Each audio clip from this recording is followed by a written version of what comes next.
Nakilala ko siya nung elementary ako. High school siya, 4th year high school, tas ako grade 6. Is that me? Hindi ko pa siya totally kilala kasi may kambal siya. Dalawa sila, hindi ko na-distinguish kung sino yung isa talaga sa kanila. Magkamukha kasi talaga eh. Finally ready now to close my eyes and just... Hindi siya nanligaw. Ako yung nanghingi ng number niya. Pinahingi ko sa friend ko, naka-volleyball ko. Hindi ko alam kung bakit hiningi ko yung number niya. Tapos ayun, doon na nagsimula na maging kami. Seems lost. You spin me round and round and remind me of that song. Una, ako talaga parang ako yung, kasi first time kong magka-girlfriend nun. Parang ako yung habol ng habol noong time na yun. Talagang naghiwalay kami ng mga more than a year. Iyak nga ako ng iyak ng time na yun sa magulang ko. Nasa isip ko talaga kasi noon, nung naging kami, pinangako ko sa kanya na siya yung unang babae at siya yung babaeng iharap ko sa altar na makasama ko habang buhay. Oh, I will lock eyes with the one who's ransomed me, the one gave me joy. Sobrang madami kasi may time din na naghiwalay kami, 2 years. Pero nagkabalikan din naman kami, tapos ngayon, long distance relationship kami. Set my feet to dancing, we dance.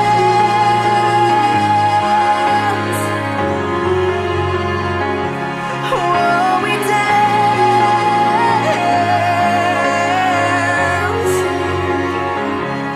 Oh, we dance, we dance. Tayo ay natitipon upang ipagdiwang ang banal na Eucharistia at masaksihan ang sakramento ng pag-iisang dibdib nila Ayan Gerald at Myril Cyrene. It's nice to know, not alone, found my home. Bubuksan ko ba ito? Babasahin. Ang bigat, babasahin daw ito eh. Hi mahal, this is it, pansit. Ito na yung araw na pinakaantay natin. Sana magustuhan mo. Itong munting regalo ko. See you later. I love you. Tamis. Asukal! Oh, I'm obsessed. The way your head is laying Basahin natin. Hello, Sai. Maraming bagay na ang nangyari sa atin at lahat ng yun is nalampasan natin. Ito na ang panibagong yugto ng ating relasyon. Beautification and relaxation package for you. Wow! Happy po ako kasi first time niya ako binigyan ng ganito.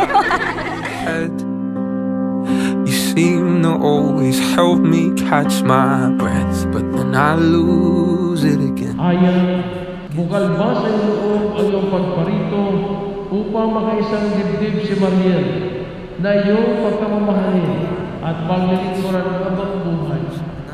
Opo, Padre. Butterflies can't stop me falling for you. And darling, this is more than anything. Sobrang nakaka-happy kasi siya din yung gumawa ng way para mangyari lahat ng to. Sobrang saya ko lang kasi ang tagal din namin inantay ito. Biruin mo yon, 13 years in the making ang love story natin. 8 years on a secret relationship hanggang sa maging legal na tayo sa family ko.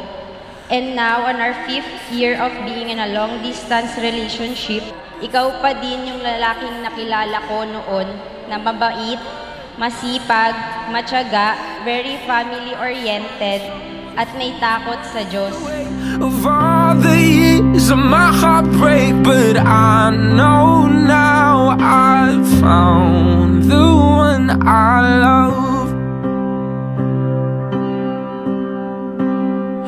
I love the way. Since 2008, September 27, around 8 to 9 p.m. nang sinagot kita. Ngayon na nandito na tayo, alam ko parehas tayong masaya. Maraming salamat sa pagtitiyaga mo sa akin kasi alam ko sobrang pasaway ako.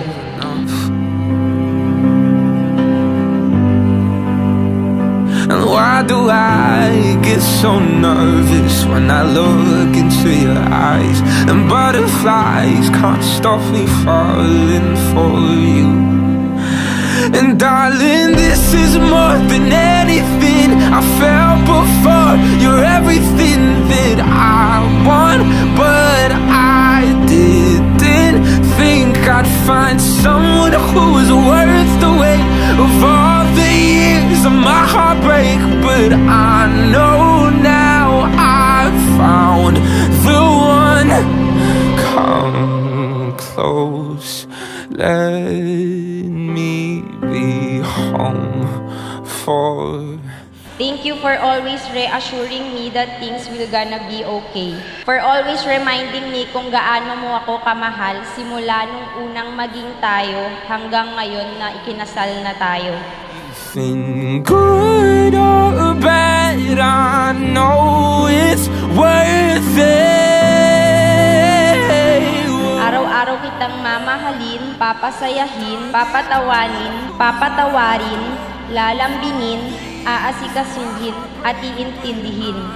Noon, ngayon, at magpakailanman. Ikaw at ako, wala nang atrasan, wala nang hiwalayan, wala nang uwian. I love you and I promise to never stop loving you. Good or bad, I know it's worth it. Pinapangako ko na ikaw lang ang babaeng mamahalin ko hanggang sa huling hininga ko sa mundo. Pati na rin sa magiging pamilya natin. Kahit anong mangyari, palagi mong tatandaan, mahal na mahal kita. Di ko man mapakita in action, pero alam ng Diyos kung gaano kita kamahal. Isa pa, never ko pang sinabi sa ito kasi lagi kong sinasabing pangit ka. Ngayon, siguro ito yung time para sabihin kong sa harap ng Diyos na ikaw yung magandang babae para sa akin. The one I love.